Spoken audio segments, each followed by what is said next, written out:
देखो, इस वीडियो में बात कर रहा हूँ मैं रिगार्डिंग EWS का। बड़ा ही ज़्यादा मैसेज भरा हुआ है मेरे पास, और मैं काफ़ी ज़्यादा बिज़ी हूँ रिगार्डिंग CHSL DV के, तो मैं इस पे नहीं ज़्यादा टाइम दे पा रहा था। लेकिन कुछ ज़्यादा ही लोग परेशान हैं इसको लेकर के, और जेन्युइन भी दिक्कत है। देखो है क्या कि इस समय चल रहा है इसका डॉक्यूमेंट वेरिफिकेशन 10+2 का, और कई सारे लोग हैं जिन्होंने EWS से फॉर्म भरा हुआ था, और CGL 19 के भी हैं।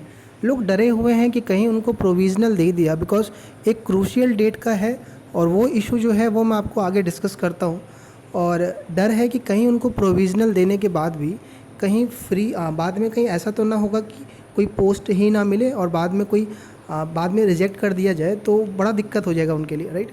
इसको लेके डरे हुए। साथ में कुछ खबरें जो है, न्यूज़ जानते हो आपको, जब नेगेटिविटी फैली होती है तो चीज़ चारों तरफ आ जाती है। तो नेगेटिविटी भी नहीं, हमें अलर्ट भी रहना पड़ता है, क्योंकि लाइफ का सवाल है। एक छोटी सी चीज़, हाँ,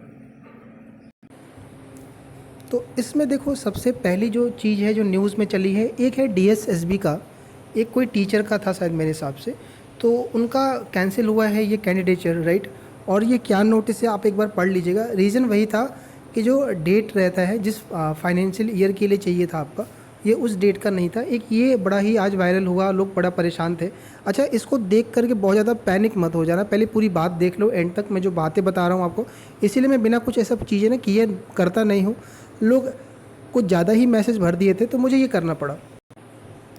दूसरा है ये CAPF का जो एग्ज़ाम है आपका, वो UPSC कराती है। उसमें भी यही लिखा हुआ था कि रीज़न दिया गया है कि वैकेंसी 2019 में आया हुआ था, यहाँ लिखा हुआ है। और आपका जो सर्टिफिकेट सबमिट किया गया था कैंडिडेट द्वारा, वो 2019-20 का किया गया था, करना चाहिए था 18-19 का, राइट। तो इसकी वजह से भी कुछ इशू आया है, यहाँ पर लिखा हुआ है, आप एक बार पढ़ लेना। तो ये दो बड़ा ही वायरल हुआ सवेरे, आपके पास होगा भी जो लोग EWS से हो। यार ये सब तो है, और इसके अलावा UPSC वाला एक था, वो भी चल रहा है आपका। तो यार देखो, सच्चाई क्या है पहले हम वो देखते हैं कि सही क्या है, क्या बात है, क्या, क्योंकि हो सकता है कई लोग ये सब भी नहीं जानते होंगे। तो पहले आपको मैटर समझाता हूँ मैं। देखो, EWS का जो असली चीज़ है वो ये है कि आपकी अर्निंग जो होनी चाहिए, आपकी उनकी असट जो होना चाहिए आपका, एज अ DOPT गाइड। ये जो मैंने लिया है आपका DOPT का वेबसाइट जो है, वहाँ से लिया है। तो 8 लाख या 8 लाख से कम होनी चाहिए, राइट। 8 लाख नहीं, 8 लाख से कम ही होना चाहिए, राइट। और उसके अलावा आपका ये जो लैंड वगैरह का जो दिया हुआ है वो देख लीजिएगा आपका। कौन इसको अथॉरिटी साइन कर सकता है वो दिया हुआ है यहाँ पर, क्योंकि इसमें भी फॉर्मेट को भी लेकर के बड़ा बवाल है कि मेरा स्टेट का है, मेरा सेंट्रल गवर्नमेंट का फॉर्मेट है। फॉर्मेट इतना बड़ा इशू नहीं करता है, क्योंकि हमने देखा है कि SC ST का भी सेंट्रल गवर्नमेंट का, स्टेट का भी फॉर्मेट होता है, वो एक्सेप्टेबल होता है, राइट। अब हम बात करते हैं कि आखिर ये जो मैटर, ये वाली जो स्टेटमेंट लिखी हुई है, ये थोड़ा ध्यान से पढ़ लीजिएगा, डाउनलोड करके। इसमें लिखा हुआ है, राइट, कि अगर कोई क्रूशियल डेट का, यानी कि जो डेट है आपका, अच्छा, इसमें ये लिखा हुआ है कि जो आपका नोटिफिकेशन का डेट होना चाहिए। जैसे मान लो कि 2019 में कोई फॉर्म निकला हुआ है, अगस्त उसका लास्ट डेट था फॉर्म भरने का, 2019 का अगर है फॉर्म, तो आपका जो फाइनेंशियल ईयर वाला ये होना चाहिए EWS का, वो 19 का ही होना चाहिए, वैलिड फॉर द ईयर 19, यानी 18-19 होना चाहिए, उसमें मेंशन किया हुआ, राइट।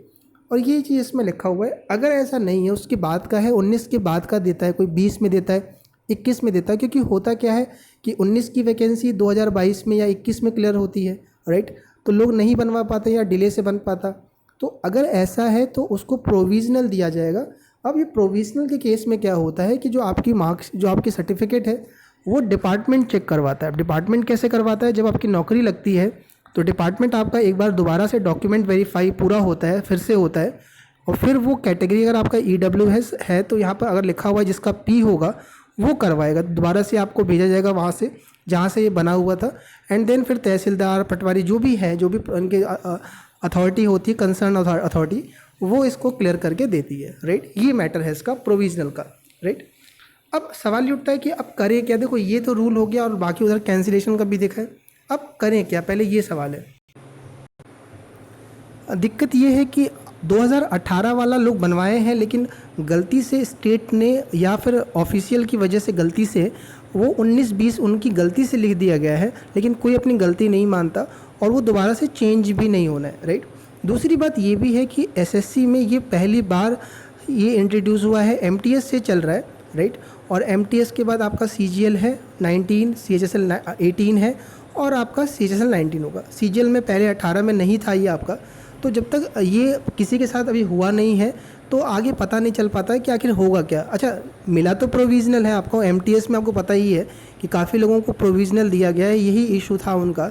लेकिन दिक्कत ये है कि अगर प्रोविज़नल मिला है तो OBC में तो कोई इशू नहीं आता है, ज्वाइनिंग मिल जाती है, कोई दिक्कत नहीं है। क्या EWS में भी ऐसा है कि कहीं रिजेक्ट तो नहीं करेंगे लोग से? देखो, करना आपको ये है सबसे पहली बात कि जिनका अभी अपकमिंग में है, जैसे चल रहा है CHSL का, राइट। अच्छा, लोगों के क्या रिव्यू आ रहे हैं मैं यार थोड़ा पढ़ नहीं पा रहा हूँ, मेरे पास टाइम नहीं बच रहा है। लोग अपना फीडबैक भेज रहे हैं, लेकिन वही है कि प्रेफरेंस में ही टाइम निकल जाता है मेरे को। और एक चीज़ ये भी होता है कि किसी ने भेज दिया कि सर मेरा लग गया, मेरा नहीं लगा, तो उसको चेक करने का ना मेरे पास वो भी टाइम नहीं है कि मैं इसको कंफर्म कर पाऊँ। अब जो भी चल रहा होगा, क्योंकि अभी आपके पास इतना टाइम नहीं होगा कि आप सर्टिफिकेट बनवा पाओ, और बैक डेट में बनेगा नहीं, क्योंकि जो भी आपके पास है उसी को लेके बढ़ना आगे। कुछ लोग ये डिसाइड कर रहे हैं इस स्टेज पे कि क्यों ना हम UR से करा लें अपना। तो अगर आपके मार्क्स अच्छे हैं, 220-25 हैं आपके, आपको लग रहा है कि कोई डर है इसमें, या आपको कोई भी 1% का आपको रिस्क नहीं लेना है, इन केस में बता रहा हूँ आपको, तो आप करवा सकते हो। लेकिन वही दिक्कत है ना कि यार सीनियरिटी लूज़ हो जाएगी आपकी, राइट। तो सीनियरिटी में कह रहा हूँ, सॉरी, जैसे पोस्ट आपकी ना, जैसे मान लो कि UR से आप मान लो कि AFHQ नहीं पा पाए, अगर आप EWS से होते तो पा जाते, तो पोस्ट का लॉस करोगे आप, सीनियरिटी का नहीं था यहाँ पर। ये सब बातें हैं, लेकिन मेरी राय यही है कि आप एक बार, जो लोग CGL 19 के हो, एक बार आप MTS की देखिएगा। MTS की ज्वाइनिंग हो रही है, और MTS का ज्वाइनिंग में लोगों ने ये मुझे बताया, मैंने बोल रखा है उनको कि जैसे ही डिपार्टमेंट वेरीफाई कराए आप अपडेट दीजिएगा। उनका ये कहना है कि सर अभी डिपार्टमेंट की तरफ से ऐसा कुछ नोटिस नहीं आया है इसका लेकर के, जैसे ही आएगा तो हम दे देंगे अपडेट। लेकिन देखो यार, ये बहुत बड़े लेवल पे अगर हो जाएगा, अगर SSC में होगा तो, अगर MTS में हुआ तो CHSL में हो जाएगा, CGL में हो जाएगा, और बहुत बड़ी भीड़ है। तो मेरे हिसाब से ना कि फिर दिक्कत बढ़ जाएगी बहुत ज़्यादा, राइट। तो एक वो भी है, लेकिन एक पेपर वर्क भी चलता है आपका, कि जो पेपर में जो चीज़ लिखा हुआ है वो होता है। तो ये सब बातें हैं, लेकिन फिर भी मैं आपसे ये कहूँगा कि घबराइए नहीं। जैसे मान लो कोई अब 202 नंबर पे है, 201 नंबर पे, तो ऑप्शन आपके पास नहीं है EWS को लेकर के, राइट। तो यही चीज़ें हैं, आप EWS से ही करा लीजिए, कोई दिक्कत नहीं, घबराइए मत। अपडेट सही में क्या है आएगा, जैसे जो भी होगा बता दिया जाएगा। सर्टिफिकेट बैक डेट में बनेगा नहीं, ये आपको पता ही है। तो जिस सर्टिफिकेट आपके पास है उसी से कराना बेटर रहेगा, राइट। घबराइए मत, MTS का जैसे आएगा ज्वाइनिंग का, या जो भी अपडेट रहेगी आपको मिल जाएगी। अगर SSC में होगा तो ये बहुत बड़े लेवल पे होगा, क्योंकि बहुत बड़ा ग्रुप इसमें है, राइट।